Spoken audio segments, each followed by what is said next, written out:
Hello everyone, bringing you a follow-up video today to the series of videos I've made over the course of the 40th anniversary of the Falklands campaign, the Falklands War.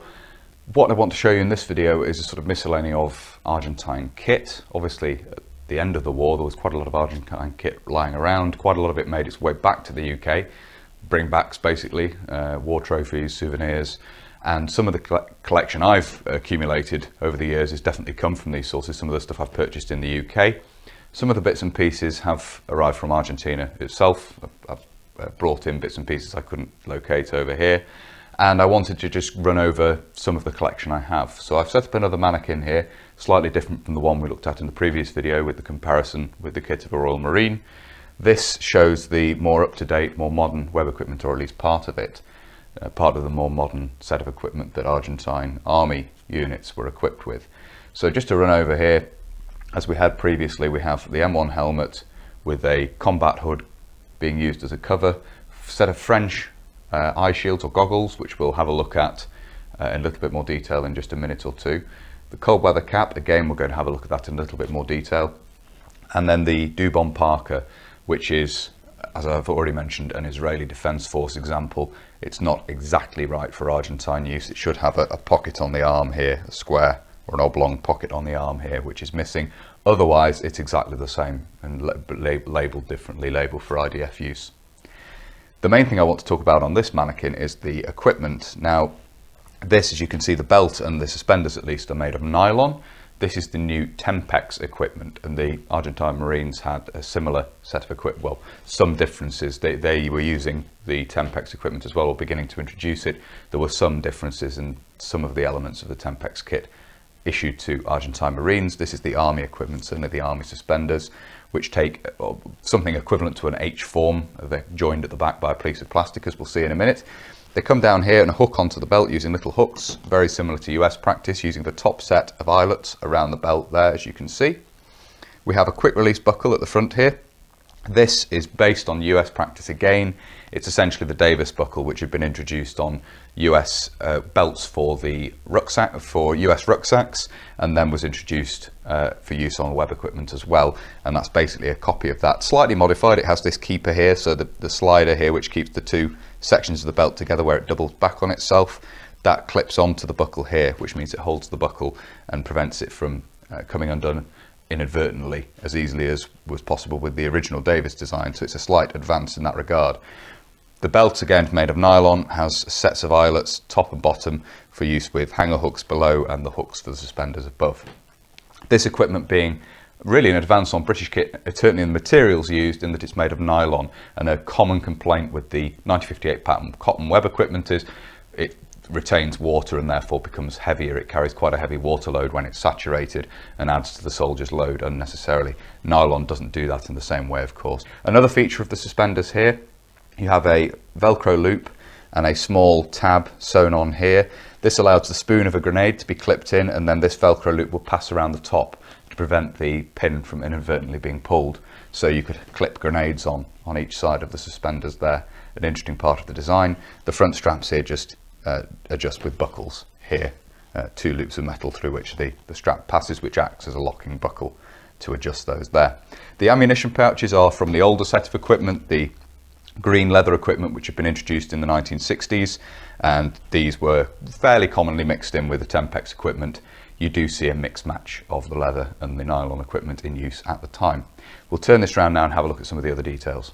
So looking at the right side of the mannequin here, if I lift the arm out of the way, you can see the water bottle round on the hip here. This is in a US style carrier. It's an Argentine issue example. I will show this in more detail when we get around to moving to look at the back. You can see details of the belt here though, perhaps a little more clearly with the two eyelets there. There's no set of eyelets down the middle. At the front here, it literally just doubles back on itself. And the quick release buckle at the front also acts as a buckle to allow the adjustment of the belt in by doubling back on itself. So that's the right hand side of the mannequin there. Not a huge amount more to see really on that side. Well, one final thing I will mention is you can just see the metal loop up on the shoulder here. This was to allow straps to be used to carry sleeping gear on the back of the equipment, as had been the case with the leather equipment. It's a slightly different way of doing it, but the principle is the same. You could carry a sleeping roll, a bed roll on the back using straps attached to these little D-rings which sit up on the shoulder here. You sometimes see them a little bit further forward, sometimes they're adjusted down further at the front, and they actually sit forward on the shoulder here, but that's what they're for. Looking at the back of the equipment set here, if I just rock the helmet and hood forward, you can see the other set of D-rings at the back there, which will allow these straps to be used to carry the sleeping gear. You can see the plastic section in the back here, which has Tempex written across it, and this holds the two sets of straps together and essentially makes this into an H form of suspenders. And you can see the straps coming down here to support the belt at the rear with the hook there, hooking through the top set of eyelets. To look at the water bottle or canteen in more detail here, you can see that the cover is based on US practice. It uses touch and close or Velcro fastenings there rather than press studs, and you have a water bottle and cup in there, very much in US practice. It attaches to the belt using slide keepers or LS clips, as they would be referred to in US service by this point. I will show this in more detail off the Mannequin shortly as well. And finally, looking at the left-hand side of the Mannequin here, if we lift the arm out of the way, you can see the bayonet here for the FAL in the nylon type of frog. This attaches onto the belt using plastic clip on the back, which is essentially a plastic lip, top and bottom, that just grips over the belt and clips on top and bottom like that. This is the bayonet for use with the folding stock FAL. The folding stock FAL had the cylindrical muzzle device, which works with this particular design of FAL bayonet. It just clips over that. So that is the left-hand side of the Mannequin. Move on now to have another look at the leather equipment and a slightly different setup on the Mannequin. So looking at a slightly different setup on the Mannequin here, I've altered a few things, as you can see. First of all is the helmet cover. We have here an example of the US Mitchell or vine leaf pattern helmet cover with vine leaf out. This is typical of some Argentine units. Camouflage helmet covers were in use, as well as obviously seeing many troops using the hood from the combat smock as a cover, as we saw on the previous Mannequin. Camouflage covers were in use as well. There were locally produced examples. The Marines had an ERDL pattern that they used as well. But US examples like this do turn up in some photographs, some specific units. One example of that is the 9th Company of Engineers. They had Mitchell pattern helmet covers almost universally. And so I've replicated that on the Mannequin here. That's attached or secured with a thin rubber band cut from a piece of inner tube, which is the typical way these were attached. Or indeed that the hoods were attached to the helmets as well. Most of the covers were attached with a rubber band like this, as you can see. Standard Dubon Parker again. The equipment in this instance is the preceding leather equipment, which we've talked about a little bit previously. Obviously leather buckled belt here, leather suspenders. These are just using a keyhole system and a little metal T-bar which is riveted onto the doubled over end of the brace or double over end of the suspender, and that simply clips up. You put it in and twist it to lock it in place in these keyholes, depending on where you want to adjust this up. In this instance, the ammunition pouches have rings on the back, D-rings, which this loops through to support them directly. Not all ammunition pouches had that, and we're going to have a look at variations of these in a short while in more detail. The ammunition pouches themselves hold two 20-round magazines for the FAL rifle. These close with a leather version of the quick release tab. You can see that there, simply a leather tab that comes across from the back. It's easy to get hold of and pull out. They're a little awkward to get back in. You have a riveted metal section there to make a slot in the leather flap, and then this staple is just riveted on to the front of the pouch to form the quick release there. Another item we have, which we're going to look at in a minute, is carried on this nylon strap coming across the chest here, colloquially referred to as a ranch bag. It's essentially the haversack or the field pack you might see in US service for carrying small kit, and troops coming ashore had, generally speaking, had a kit bag, very similar to British practice, basically drawn together at one end, a big sausage bag, kit bag, and one of these on the hip as well. So including that on the Mannequin here to show how kit was carried coming ashore. Obviously men in the field tended to carry a very light load. I say tended to. The equipment tended to be ammunition, potentially water, and the bayonet. That's certainly what shows up in period photographs. Anyway, we'll start moving this around and have a look at some of the other details. Looking at the right hand side of the Mannequin again here, you can see, if I lift the arm out of the way here, the water bottle or canteen carried round on the hip here. This is the earlier version, or one of the earlier versions of canteen stroke water bottle, based on German practice. It's an aluminium water bottle, screw cap, which has been added on later. The original design closed with a cork, but they were modified to allow a screw cap to be used in a fairly flimsy canvas cover, and this is something we're going to have a look at in more detail in a minute or two as well. So the one we looked at the previous Mannequin is a later example that was being introduced at this time. This is a time of transition in terms of this swap from the leather to the Tempex equipment, and also the swap from this to something a bit more modern, more up to date, as I say, based on US practice. So that's the water bottle or canteen round on the hip there. Looking at the back of the Mannequin here, if I tilt the helmet and hood up, you can see where the two shoulder straps come around to join this leather piece at the back to form the H shape of these suspenders. And then again, you have that T-bar adjustment and keyholes down the back here. A couple of belt loops. These weren't always used. You could just loop the suspenders round the belt to support it, but a couple of riveted belt loops on there as well, all in this green dyed leather, which is typical, I say, of Argentine kit at this time. There was a transition towards the Tempex, but many men still using the older leather equipment. You can also see here on the shoulder a metal loop worked into the leather here, and another one here, the same on the other side. These allow straps to be attached, which could be used to carry the sleeping gear on the back, which is the same sort of principle as we had with the Tempex equipment. That did it in a slightly different way with D-rings. This just has slots for the leather straps to pass through, and the sleeping gear could be carried in a bundle on the back here. Basically a bedroll could be carried up on the back. Similar to M1956 in that respect, you have the ammunition pouches around the front, the H shape of suspenders, and then a sleeping gear carrier could be attached at the back, which is basically just two leather straps. So it's designed to do the same sort of job as M1956, although it lacks in its initial form a rear pack or butt pack. That's what we're going to have a look at now, is the Argentine answer to that, which we have round on the hip there. And here you can see, as I say, the Argentine answer to the field pack. This can be attached to the belt. It does have clips on the back, but generally they were carried on the integral shoulder strap, as we can see here. Colloquially referred to as a ranch bag. It allows for small kit to be carried, items that need to be more accessible than the spare clothing, etc., that was carried in the kit bag. So this is essentially the equivalent of a field pack, not generally carried in the field. Photographs don't tend to show that, but certainly carried by men coming ashore, arriving on the island, arriving on the Falklands during the course of the war as reinforcements. You see, this closes with two straps. The form of this is essentially per the American M1961. It's a little bit bigger than that. It's made of nylon throughout, but edged in a similar manner. It's a similar shape. It does have straps underneath to carry a rolled load underneath as well. Straps and buckles under there aren't being used in this instance, of course.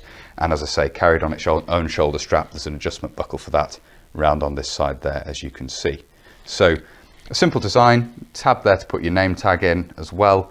It's just one big compartment inside. So that's the as I say, what's colloquially referred to as a ranch bag. If I just lift this out of the way here, you can see the bayonet for the FAL here. Just move this back a little bit further on the belt so that we can see it there. Hopefully that's clear enough. This is for the fixed stock version of the FAL in Argentine use. As already mentioned, the folding stock had the cylindrical muzzle device, which took the other design of bayonet. This is the design of bayonet with a muzzle ring and then a clip for a lug that fits underneath the barrel. So, as I say, these are the ones that were issued to men who carried the fixed stock version of the FAL. This is a Belgian-made example. Some of these have certainly turned up as bringbacks from the Falklands. They were issued out with the initial rifles that went out to Argentina, but they were then procured and produced locally as well, and they have a slightly different lug on the bayonet sheath or scabbard. So there are a variety of these bayonets to be seen as well. As I say, this is a Belgian-made example, carried in the standard leather frog, which has a little hole there, obviously for the stud to fit through on the sheath or scabbard, and then you have the buckle strap, which fits around the handle there to secure it, and as I say, fairly typical design of frog in that regard. So what we're going to do now is have a look at this, the ammunition pouches, goggles, etc. in a bit more detail, just to show you some of the details of how these function, the design features and so forth. Hopefully that will be of interest. Starting off this more detailed look at some of the bits and pieces of the Argentine kit, we'll start off with ammunition pouches from the leather equipment. As shown on the Mannequin, these were sometimes mixed and matched with the later nylon Tempex equipment, though that did have its own design of ammunition pouches, which was essentially a nylon analogue of these with a quick release and so forth. I don't have any of those as yet, unfortunately. Do plan to get some if I can find them. But regardless, we're going to have a closer look at some of these leather ammunition pouches. These two up here are a pair of earlier examples from, I believe, dating back to the 60s. These do turn up in photographs. They're a different form of manufacture to the later examples we have at the bottom here. They have a gusset, as you can see, stitched in, rather than being formed from a piece of leather as these ones are. We'll see that in a moment. We'll compare the construction. This one's been repaired. Originally had a stitched belt loop on the back. It's been had a replacement riveted in place at the bottom there, or rather the bottom part of the belt loop's been riveted back in place. Not uncommon to see. And you can see details of the quick release there. This is basically copied across to the later examples as well. And there should be 2 flaps inside to give some weather protection. And one of those has been removed. I think the other one of these is in slightly better condition. I get that one to have a more detailed look at as well. You can see there the soft leather, thinner leather gusset that's stitched in there to make the pouch itself. Quick release tab just stitches on at the back there, and this still has its original stitching in place on the belt loop, as you can see there. Pair of the earlier examples there. We then have 3 later examples at the bottom here, just to show you different aspects of the design. Now these are all supposedly made to basically the same design, but you can see a longer uncut leather tab on this one. The place that that's stitched on varies from pouch to pouch, just manufacturing variations in these. The quality of manufacture does vary quite markedly. The basic form of these is that the front of the pouch is formed from a formed piece of leather, and you can see that there, and then the bottom is folded in and stitched, and then a panel is stitched on the back to form the back of the pouch and then the lid, as you can see there. So the construction differs from the earlier ones. They're simplified basically, and this is made of all one sort of gauge, one thickness of leather. Quick release works in exactly the same way. Slight variation in the front plate on this one here. Some markings in this, and obviously you've got the 3F on the bottom there. I'm not sure what that relates to. Possibly a unit marking. And then you've got weather flaps on each side there. This one has been heavily used, and it's likely that a large number of these seen in the Falklands would have been modified in various ways. This one's had slits cut in the back to replace the belt loop, which has disappeared. You can see where it was stitched on. Some of them were manufactured without supporting D-rings on the back, some of them had them. We'll see that in a minute. This one here has originally had a belt loop stitched on there. You can see the stitching holes in here, but a replacement one has been stitched on. So that's had a replacement belt loop fitted on the back, fairly crudely. The stitching along the top there. Again, similar design of quick release. Otherwise in fairly good condition. The green dye and everything's in nice condition. Weather flaps on the inside there. As I say, other than the belt loop being replaced on the back, that one's in quite nice condition. And then this one here retains the D-ring on the back, as you can see there, but the belt loop has worn through at some point and been sort of crudely repaired with this stitching here. And again, exactly the same system inside, as you can see. There's a later version of these as well, which has riveted reinforcement to the corners at the back, here and here. And that's the last production run of the leather pouches. I don't have an example of one of those later ones. So that's a rundown of some of the different designs of leather ammunition pouch you'll see in use at the time. As I say, well, certainly the green dyed examples anyway. The next thing we'll have a look at here are the 2 designs of water bottle or canteens that we saw on the mannequins. This is the earlier example, which is essentially, well, the original examples of these were based on German practice. I just unfasten the cover here. Being careful with these press studs. You can see it's an aluminium bottle. Originally it would have just had a cork stopper in the top. Obviously the keeper for the cap has come adrift, unfortunately. But you can see here that this plastic screw section has just been inserted. You can actually see the remnants of, if we turn it around here, Ejército Argentino, which is Argentine Army. That's actually been partly cut in half, where this has been modified with the plastic cap, and the screw is just on the central section of the cap there. That fits on there like that. No cup or anything with that. And the canvas carrier, just have a more detailed look at this, is very simply manufactured. It's just gathered and sewn in to create the right sort of shape. And then on the back has a very crudely made canvas belt loop. Well, not that crudely made, but just another piece of the canvas stitched on as a belt loop. You can see it's flimsy, is more what I'm saying. It's been crudely repaired, and that's common to see as these often pulled off, so that the cover is not very durable from that point of view. It closes on the shoulder with these 2 press studs, and as I say, this is an update of the earlier canteens which have been in use purely and being modified with this plastic cap. The most recent, or seemingly the most recent, canteen or water bottle being introduced into Argentine service around the time of the Falklands was this, in this cover, which is clearly based on US design. It obviously has the closures over the shoulder of the bottle here, but using Velcro or touch and close rather than press studs. A little pouch here for the sterilising outfit if one was carried. We open this up.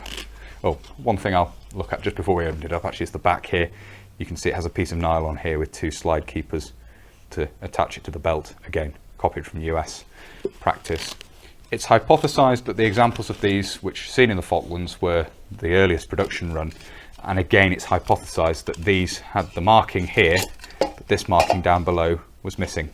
There are examples which don't have this marking, and these give a date, presumably what's believed to be a date stamp of 82 here, which would mean they'd be unlikely to see service. This particular example came from Argentina, is almost certainly one of the later examples. If I get that the right way up, there we go, sorry, looking through the camera.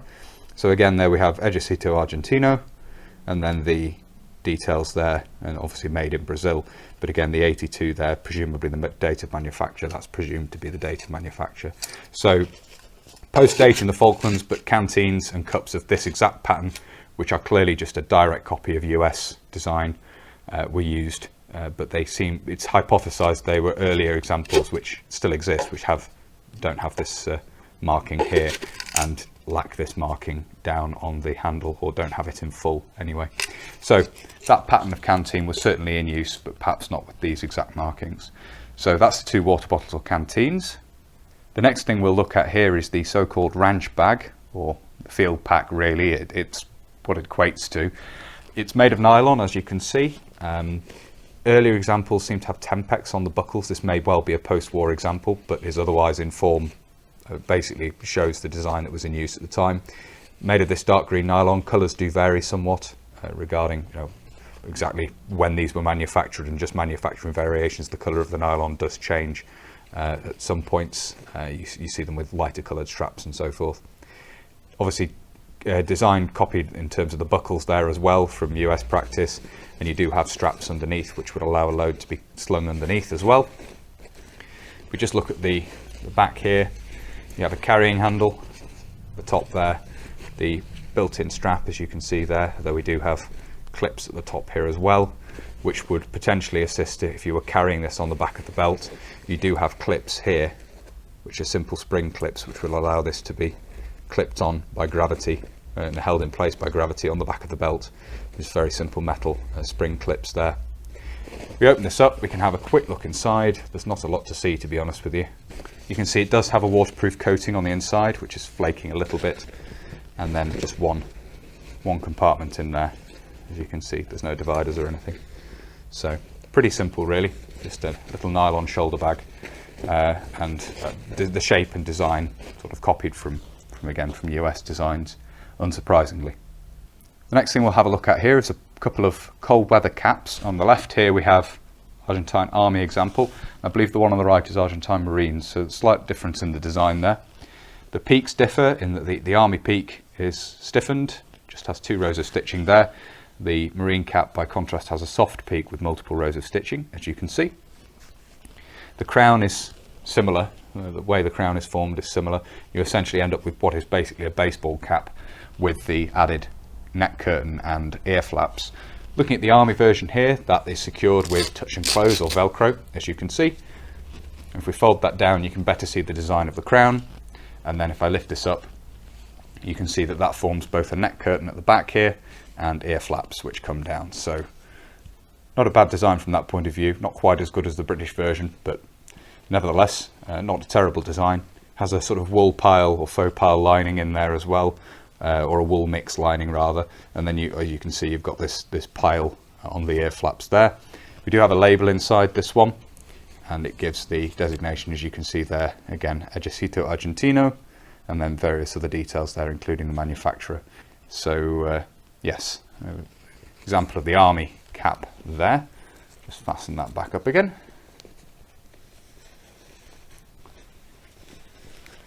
There we go. The Marine cap, by contrast, uses a button to secure the ear flaps. You have 3 buttonholes there, as you can see, to adjust that. But again, it has a neck curtain that folds down at the back, as you can see there. Slightly different material used as well to manufacture this. And you have, again, a slight faux fur pile in there to give the insulation, the warmth to the ear flaps and the neck curtain. And then inside, you don't have the same lining material, it's just a double layer or another lining material in there. It's not wool, it's another sort of cotton or cotton mix lining material. The only marking in this that I've been able to find is the 56 here, which I believe is the size. It's certainly a bit tight on me, and I take a 57, 58, somewhere around there. So I believe this is indeed the size marking. That would make sense. And that's the details of the interior. Just turn this back inside out again. Fasten up the ear flaps just to give you another comparison of these two side by side. Let's say you've got there the Marine and Army cold weather caps, which contrast interestingly with obviously the British design, which was a little bit more involved, a little bit more developed. There was a bit more to it. But these are commonly seen worn by Army soldiers and Marines respectively, often underneath the helmet. You often see the peak poking out underneath the helmet. So that's the cold weather caps there.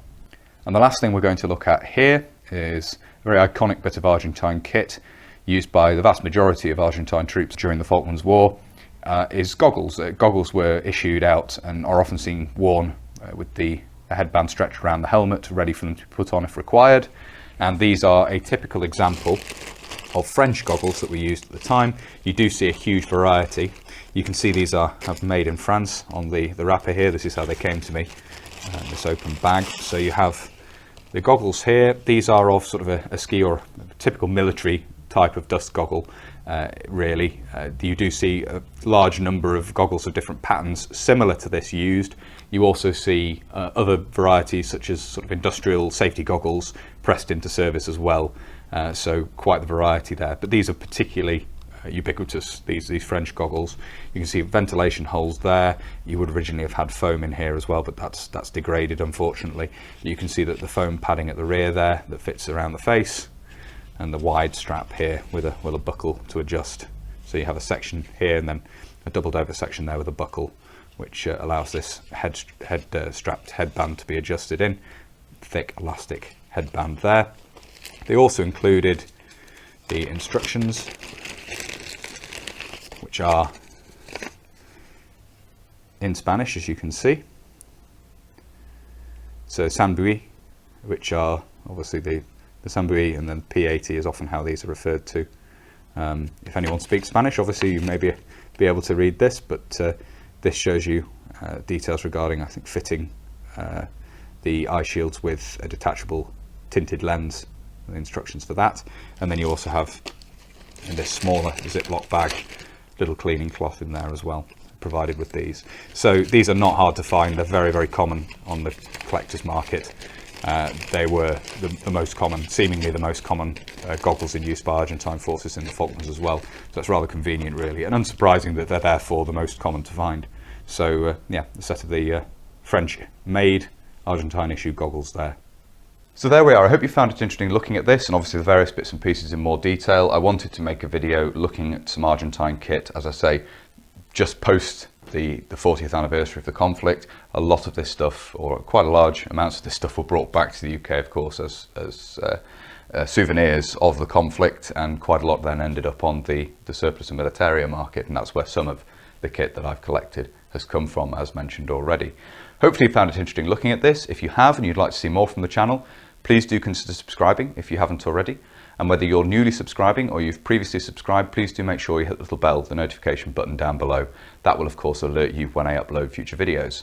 If you really like my uploads and you would like to support the channel, you can, both Patreon and PayPal, I'll link down below.